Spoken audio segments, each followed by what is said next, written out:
ఏపీలో డిఎస్సి రచ్చ సాగుతూనే ఉంది. వైసీపీ విమర్శలకు వైపు, కూటమి నేతల ప్రతి విమర్శలు మరోవైపు. కొన్ని వారాలుగా పొలిటికల్ ఫైటింగ్ నడుస్తూనే ఉంది. అధికారులు క్లారిటీ ఇస్తున్నా వైసీపీ ఆరోపణలు మాత్రం ఆపటం లేదు. ఇంతకీ డిఎస్సి నియామకాల్లో అసలు ఏం జరిగింది? కొన్ని రోజులుగా డిఎస్సిపై వైసీపీ చేస్తున్న ఆరోపణలకు కూటమి నేతలు వరుసగా కౌంటర్ ఇచ్చారు. తిరుపతిలో నిర్వహించిన సంక్షేమ సభ సాక్షిగాను వైసీపీకి బదులిచ్చారు. మరోవైపు కొంతమంది అభ్యర్థులను ప్రస్తావిస్తూ వైసీపీ చేస్తున్న ఆరోపణలకు అధికారులు డాక్యుమెంట్లు చూపించి మరీ క్లారిటీ ఇస్తున్నారు. అయినప్పటికీ వైసీపీ నేతల విమర్శలు ఆగడం లేదు. మెగా డిఎస్సిపై తీవ్ర విమర్శలు చేస్తూ ఎక్స్ లో జగన్ పోస్ట్ పెట్టడంతో మరోసారి ఈ అంశం చుట్టూ ఏపీలో పొలిటికల్ దుమారం రేగింది. మెగా స్కామ్ కోసం జాగ్రత్తగా రూపొందించిన స్కెచ్ మెగా డిఎస్సి అని జగన్ ఆరోపించారు. ఇది చంద్రబాబు, లోకేష్ చేసిన డార్క్ ఆపరేషన్ అంటూ ఆరోపించారు. చంద్రబాబు సర్కార్ తీరుతో లక్షల మంది అభ్యర్థులు ఆవేదన చెందుతున్నారని అన్నారు. 16,000 డిఎస్సి పోస్టుల కోసం పారదర్శకతకు పాతరేశారని ఆరోపించారు. డిఎస్సి రిక్రూట్మెంట్ ను డబ్బులు దండుకునే కుంభకోణంగా మార్చేందుకు ప్రతి వ్యవస్థీకృత నిబంధనను గాలి కొదిలేశారని జగన్ అన్నారు. ఏపీ చరిత్రలోనే ఎన్నడూ లేనంత స్థాయిలో అవకతవకలు జరిగాయన్నారు జగన్. ఇదొక మల్టీ లేయర్ స్కామ్ అన్నారాయన. ప్రశ్నాపత్రాల తయారీ, పరీక్ష నిర్వహణలో కుట్ర జరిగిందన్నారు. డిఎస్సి కన్వీనర్ ను పక్కన పెట్టి ఎస్సీఈఆర్టీ డైరెక్టర్ కు బాధ్యతలు అప్పగించారని తప్పుపట్టారు. ప్రశ్నాపత్రాల తయారీ బాధ్యతలను అవుట్ సోర్సింగ్ ఉద్యోగులకు ఇచ్చారంటూ తన ఎక్స్ పోస్టులో విమర్శించారు జగన్.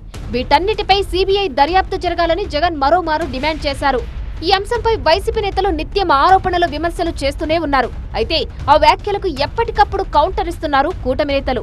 వైసీపీ నేతలు చేస్తున్న ఆరోపణలకు ఆధారాలతో సహా సమాధానం చెప్తాం రండి అంటూ శాప్ చైర్మన్ రవినాయుడు సహా ఎమ్మెల్సీ కంచర్ల శ్రీకాంత్ సవాల్ చేశారు.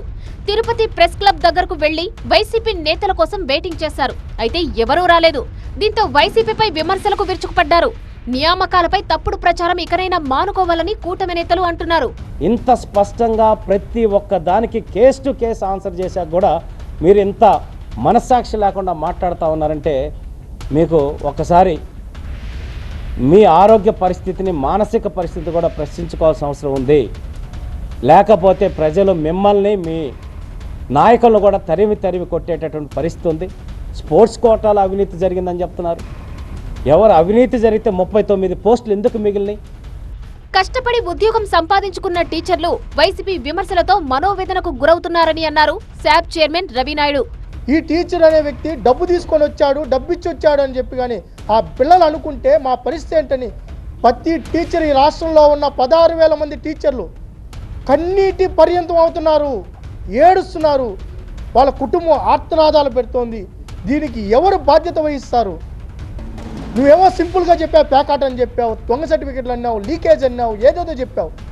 దీనికి ఎవరు సమాధానం చెప్తారు? జగన్మోహన్ రెడ్డి గారు ఇప్పటికైనా విష ప్రచారం చేయడం మానుకోవాలని అన్నారాయన.